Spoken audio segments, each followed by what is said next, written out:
Talvez você tenha já olhado essa frase, né? Uma frase desafiadora, uma frase que nos leva, uma frase até provocativa.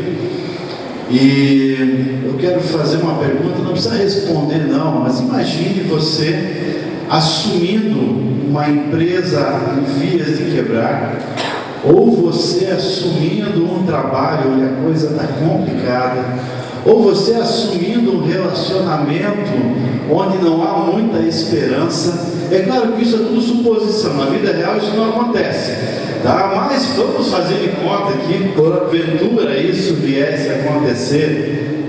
Que conselho você gostaria de receber? O que você gostaria de ouvir? Como você se sentiria bem e falar, puxa, essa palavra vai ser encorajadora? Até porque quando a gente assume situações de crise, situações de desafios, é nesse momento que nós temos que exercer todo o nosso potencial. É nesse momento que a criatividade tem que aflorar. É nesse momento que a gente tem que tirar da manga algumas situações, algumas cartas que estavam ali que a gente nem imagina. É nesse momento que aqueles planos que estavam lá em stand-by na gaveta, é hora de você rever e falar, o que eu vou fazer? Como eu posso enfrentar essa situação? E é nos momentos de crise que surgem as oportunidades para nós crescermos. É nos momentos de crise, são nos momentos de crise que surgem as oportunidades para nós acharmos situações ou respostas para situações difíceis que até no primeiro momento seriam difíceis de imaginar que haveria uma solução. Geralmente em situações de crise elas nos levam a nos mexer, a gente começar a fazer alguma coisa diferente. No momento da dificuldade a gente começa a sair da zona do conforto, até porque a zona do conforto muitas vezes é assim, está muito bom assim, está bom assim, então vamos manter assim. E o pior inimigo do excelente não é o ruim. Qual que é? É o bom. Está bom assim.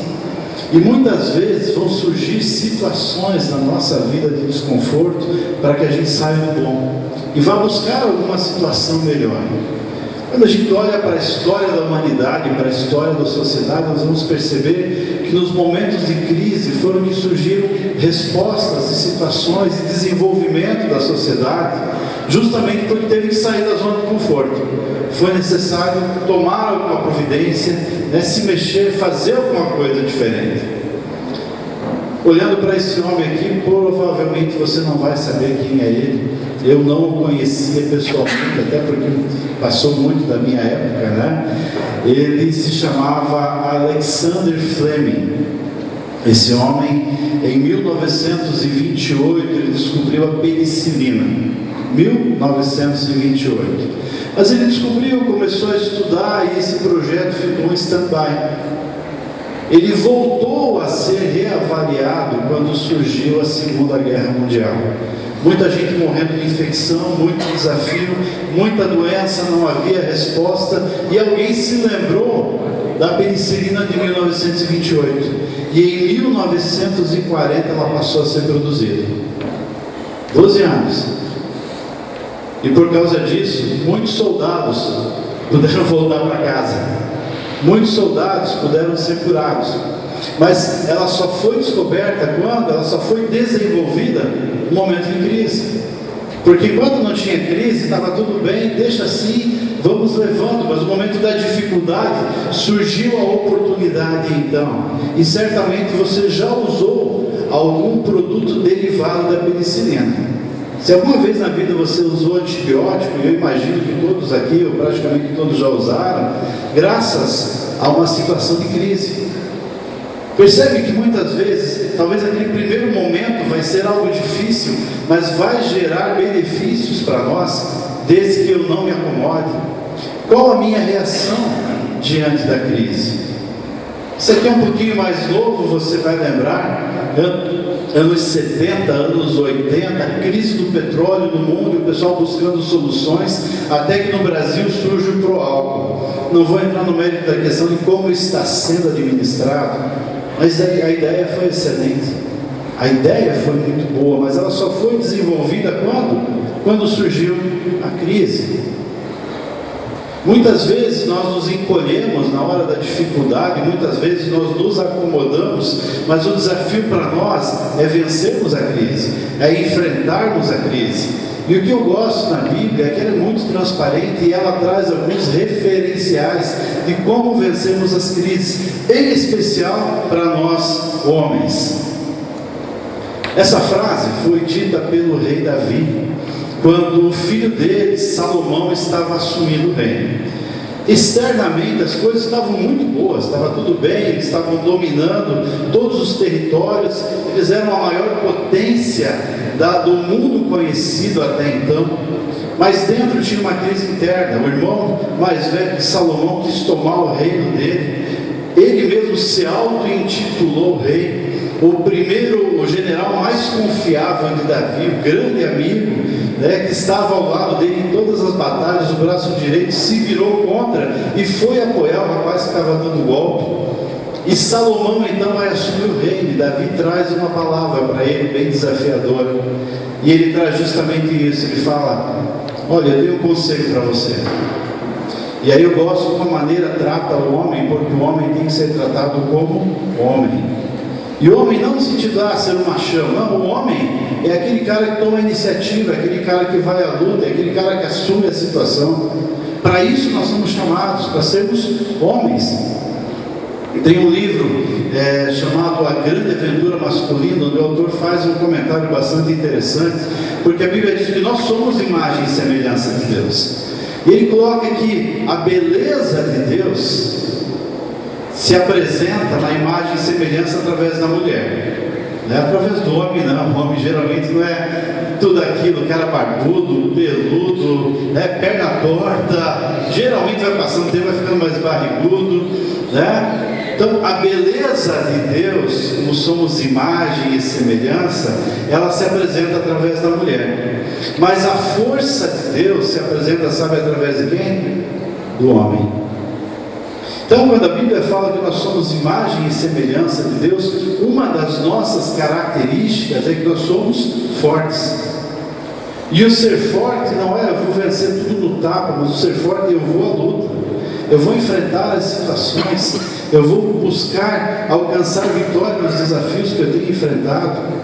E gente, não é nem um discurso machista aqui, mas infelizmente, se o mundo está do jeito que está, é porque o homem tem deixado de assumir o seu papel de homem. Se as coisas estão complicadas, é porque o homem não tem assumido o papel de homem. Eu volto a dizer, não é nem um discurso machista. Esses dias eu estava conversando com um grupo de casais, as mulheres falaram: não, pastor, mas a Bíblia é muito machista, porque fala que o homem é o cabeça.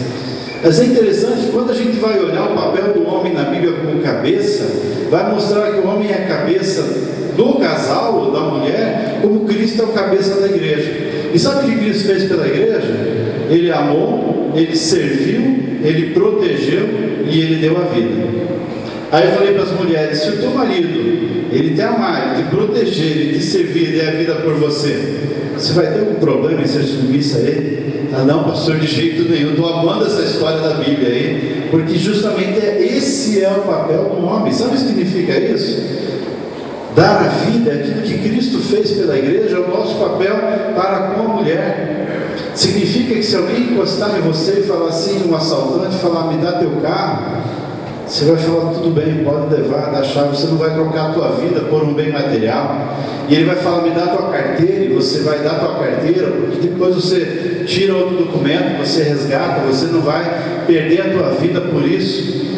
Me dá teu celular, e você fala: tudo bem, eu dou um jeito. Mas a hora que ele fala assim, a tua mulher vai junto, você vai falar assim: não, agora não. Agora não, porque o meu papel é proteger a mulher. Isso é ser homem. A não ser que você tenha brigado com ela meia hora antes, você pode levar. Não aceito devolução. Tirando e fechando esse parênteses aí, o nosso papel, o ser homem, é assumir essa situação. O nosso papel como homens é ir à luta mesmo nos momentos de crise.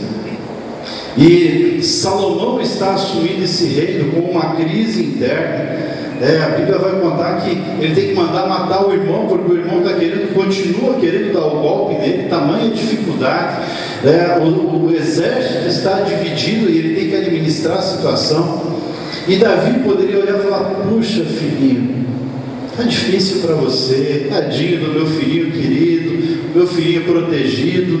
Mas sabe o que ele faz? Ele fala assim: tenho um conselho para você, seja forte e seja homem. E ser homem é tomar iniciativa, ser homem é ir à luta mesmo nos momentos de crise.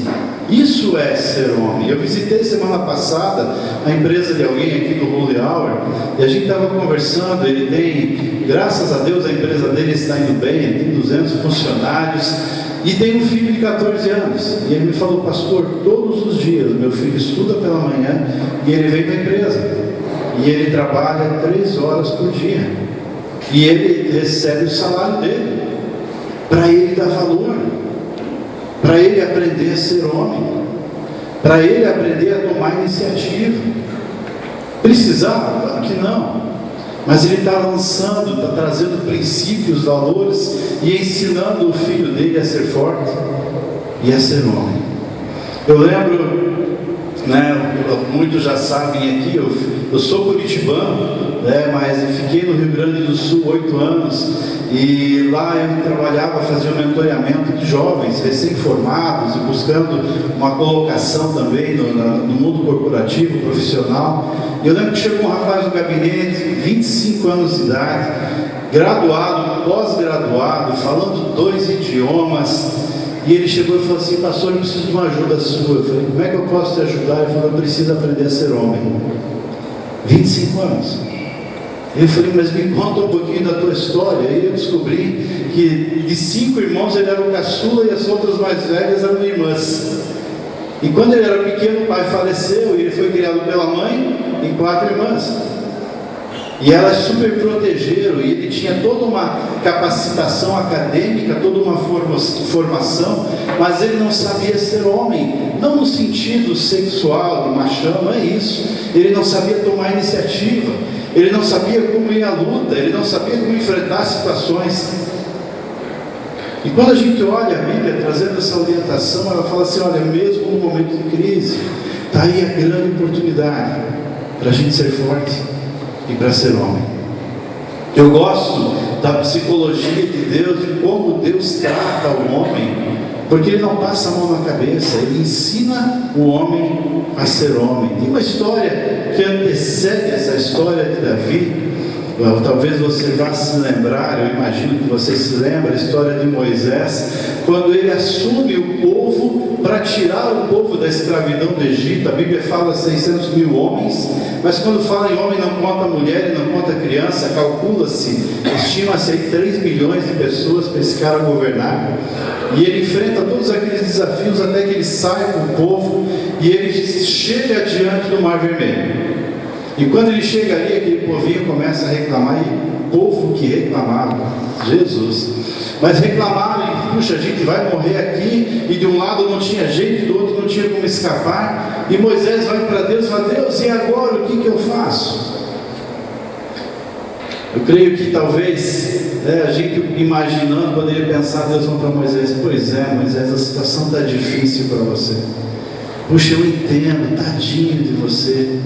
Mas sabe como é que Deus trata Moisés? Ele vai falar assim: por que você está clamando a mim?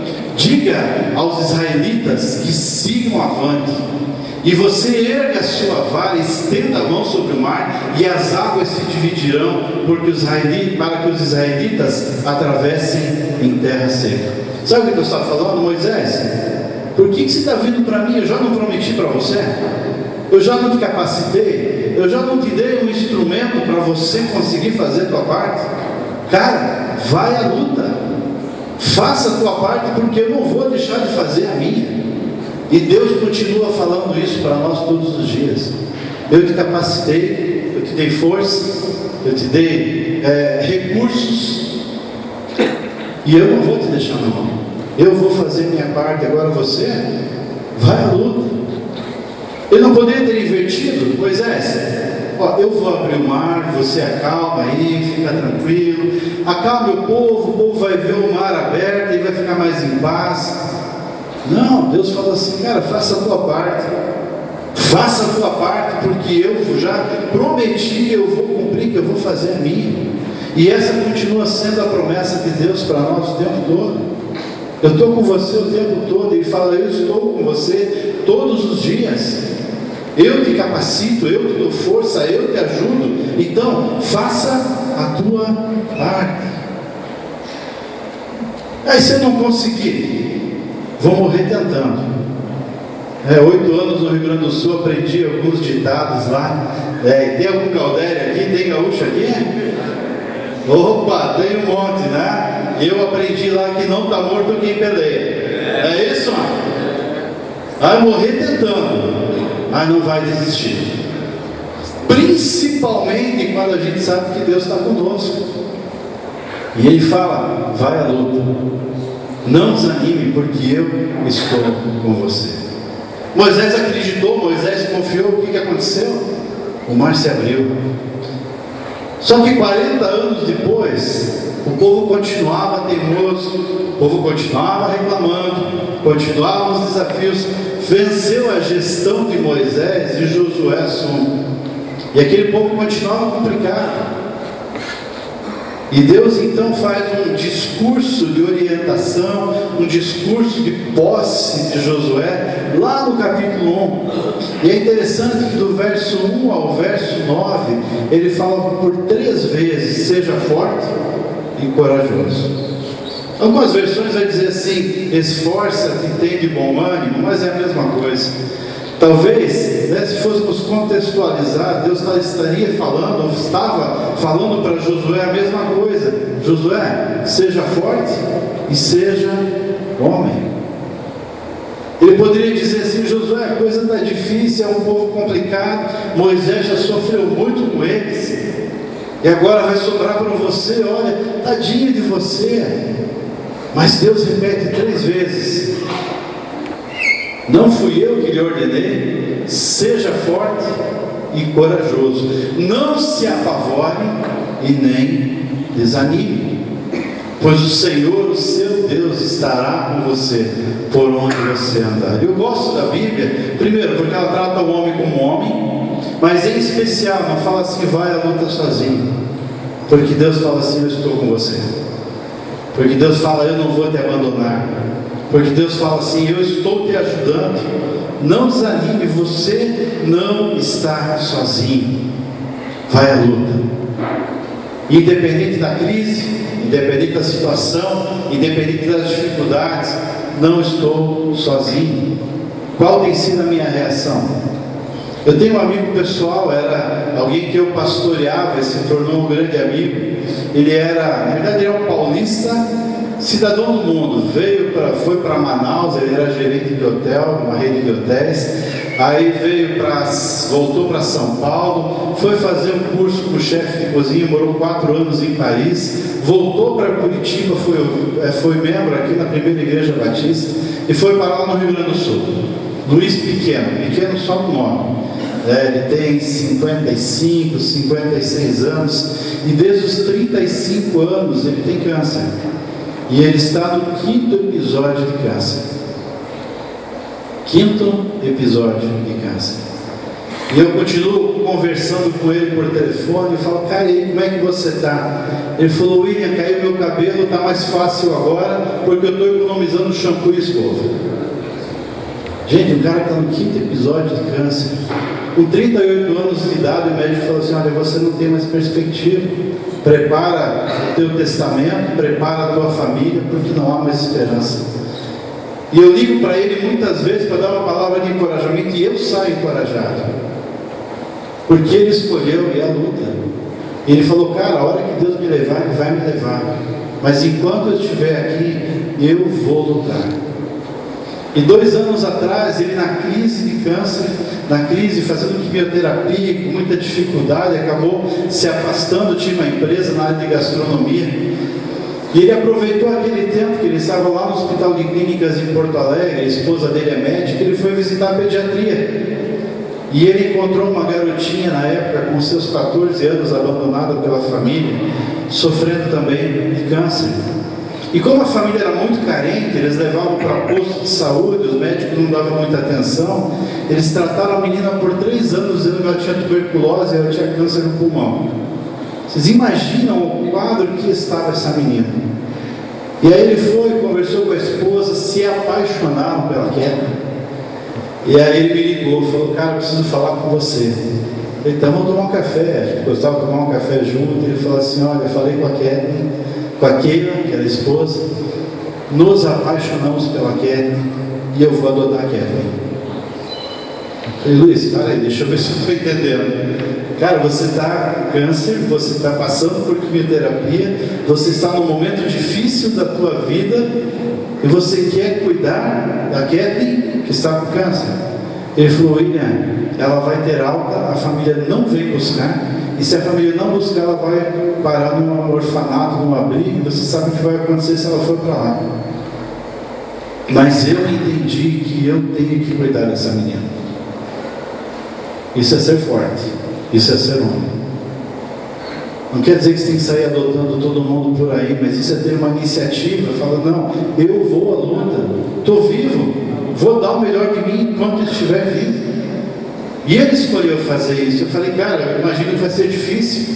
Ele falou: não, eu vou atrás, tenho um advogado da igreja, vou buscar a guarda definitiva dela.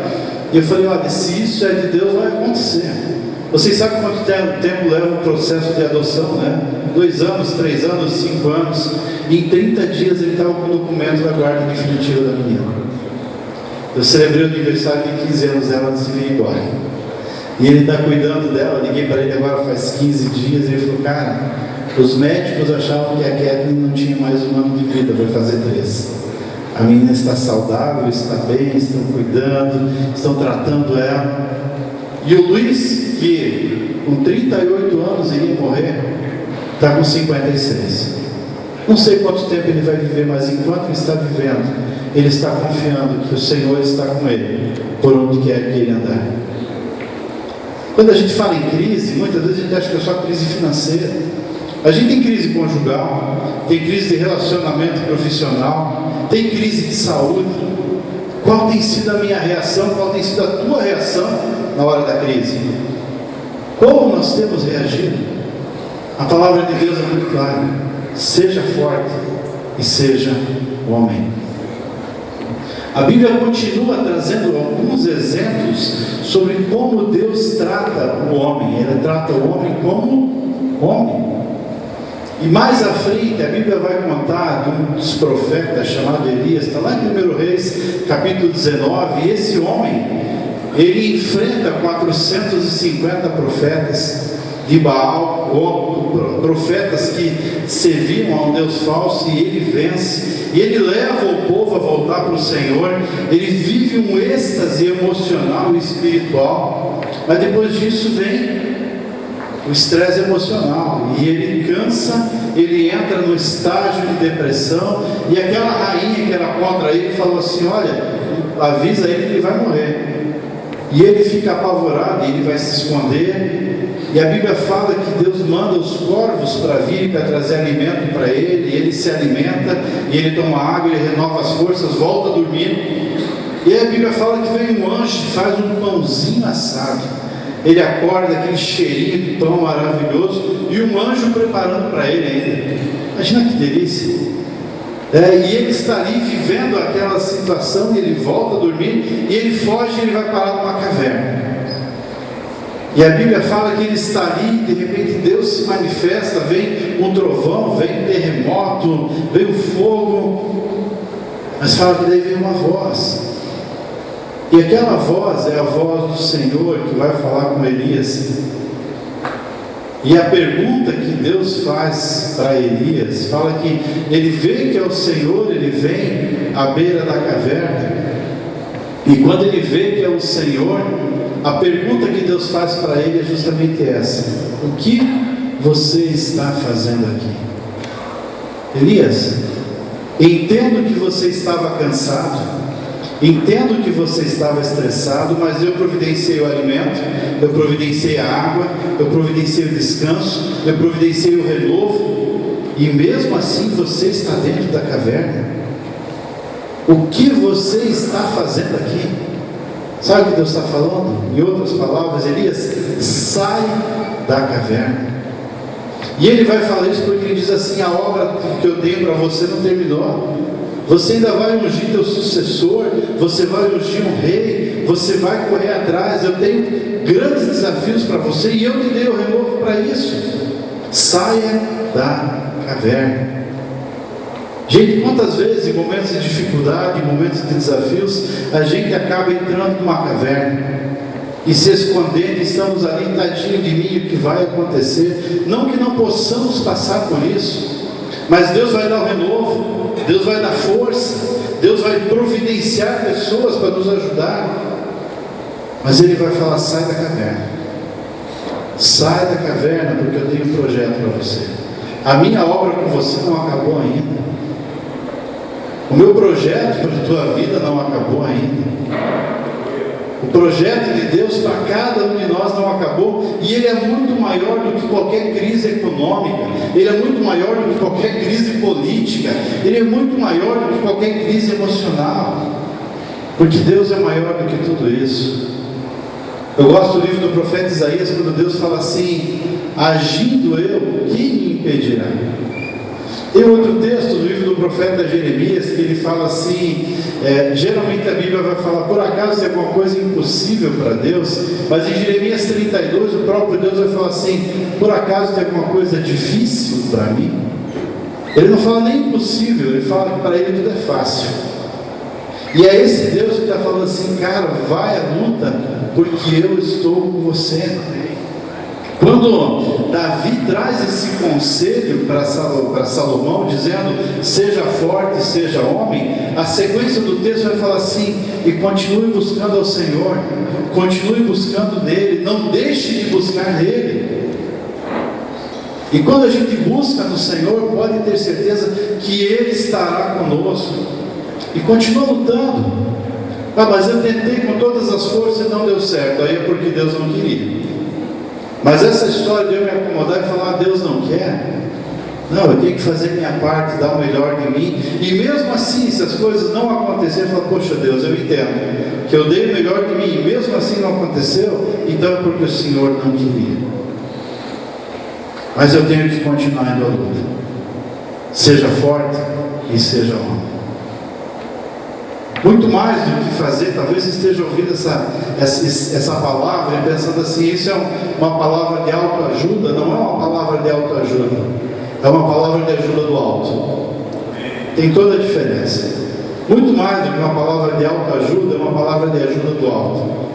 Porque nós sabemos que tem um Deus que nos ajuda, mas tem um Deus que nos ajuda a sermos homens, tem um Deus que nos ajuda a irmos à luta, tem um Deus que nos ajuda a darmos o melhor de nós, tem um Deus que nos capacita, e é nesse Deus que nós podemos e devemos confiar.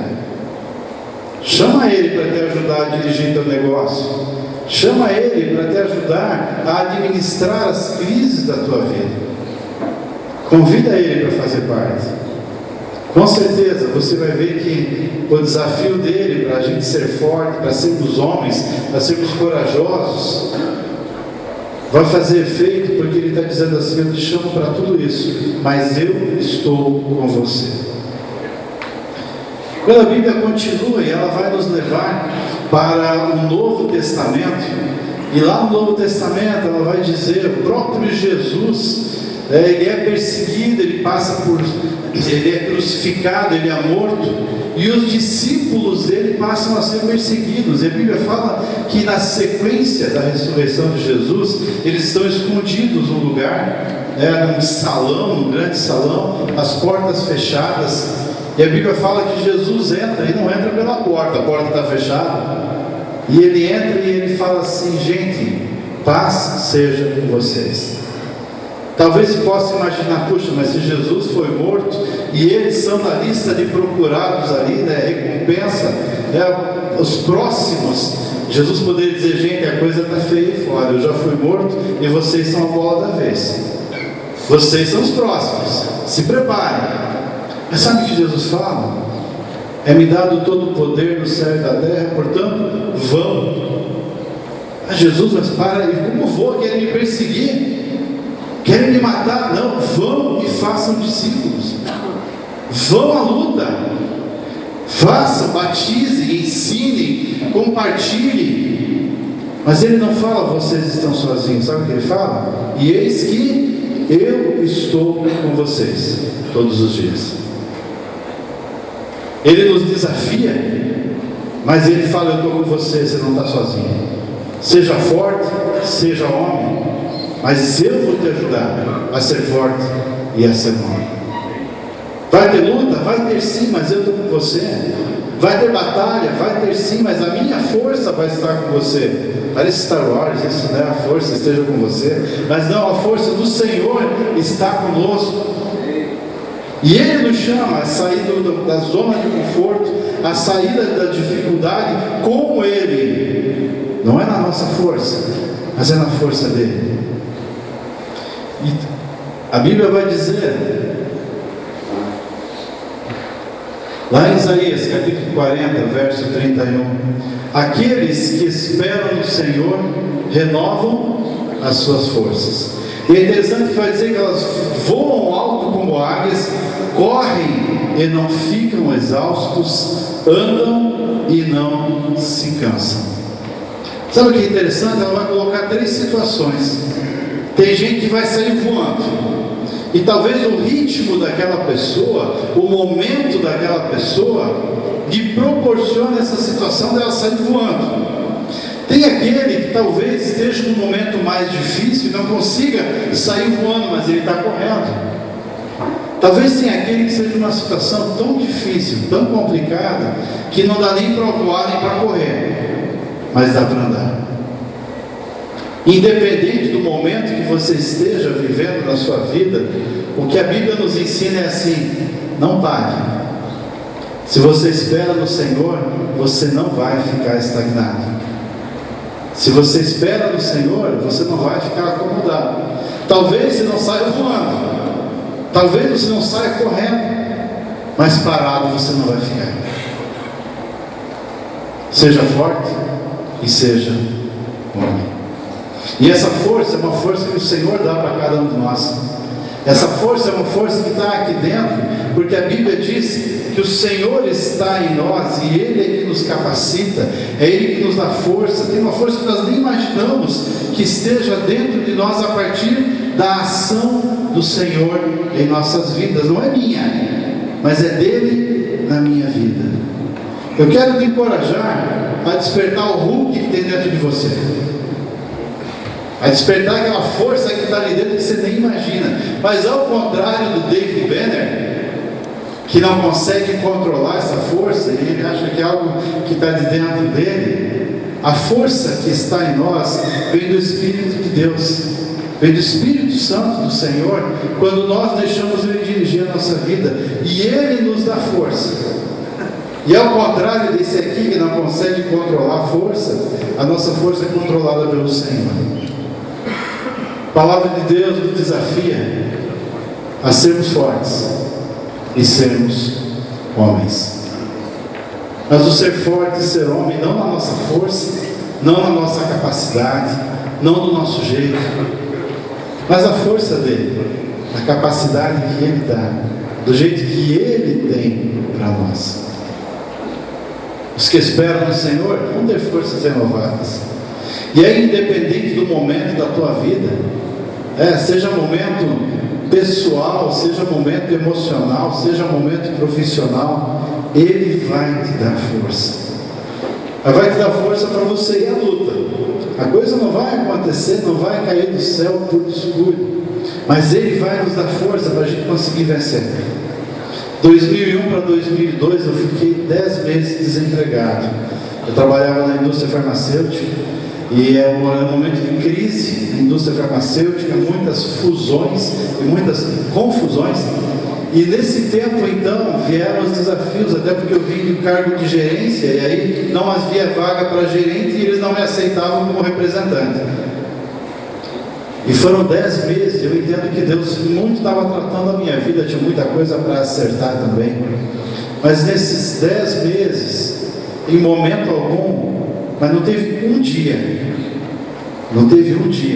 que eu não deixei de mandar um currículo. que eu não deixei de dar um telefonema, que eu não deixei de entrar em contato com alguém. Poderia falar, não, Deus está comigo, então eu vou ficar aqui que alguém vai telefonar. Gente, não vai. Deus fala assim, vá à luta e eu estou com você. Faça a tua parte e eu te ajudo, mas faça a tua parte. Agora, quando a minha parte chega no limite, Deus fala assim, agora é comigo. Até aí, William, você podia fazer, a partir daí, eu é que vou fazer.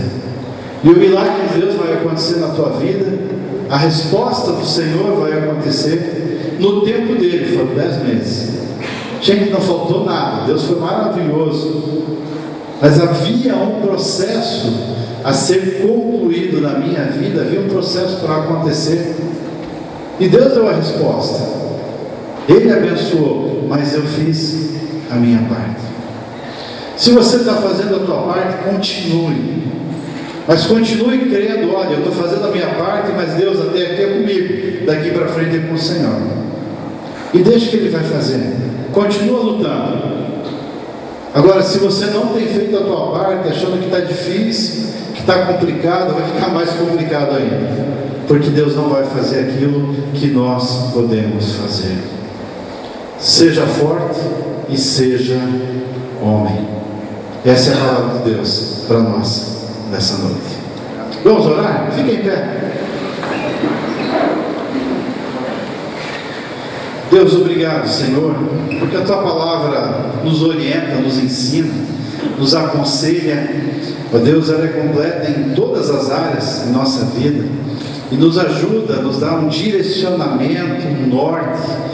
E Deus, a tua palavra é muito clara quando nos desafia a sermos fortes, a enfrentarmos as crises, a enfrentarmos as lutas, os desafios, fazendo a nossa parte e confiando que o Senhor não vai falhar na tua. Nós podemos até falhar na nossa, mas o Senhor não falha na sua. Então, ó Deus, a gente pede que o Senhor nos ajude aqui. Eu não sei quais são as crises, os desafios, as lutas que esses homens estão enfrentando, mas sejam elas quais forem, ó Deus, dá a vitória. Eu clamo a Ti, Pai. Eu peço que o Senhor abençoe aqueles que estão passando por desafios na vida profissional, empresarial, corporativa, que o Senhor esteja abençoando, Pai. Traz a resposta, nós clamamos a Ti, traz a resposta, dá renovo, abençoa, Senhor. Aqueles que estão passando, ó Deus, por desafios na área da saúde, Deus, traz cura, a gente pede a Ti por isso, o Senhor é poderoso para fazer isso. Aqueles que estão enfrentando, ó Deus, desafios no relacionamento, seja conjugal, ó Deus, seja com filhos, com familiares, restaura, Pai, nós clamamos a Ti. Mas em cada uma dessas áreas, seja a crise que for, que a gente possa confiar em Ti, Deus. Nós clamamos a Ti, ajuda-nos a confiar no Senhor e a sermos fortes e sermos homens, não na nossa força, mas na força do Senhor. É a nossa oração, em nome de Jesus. Amém e amém.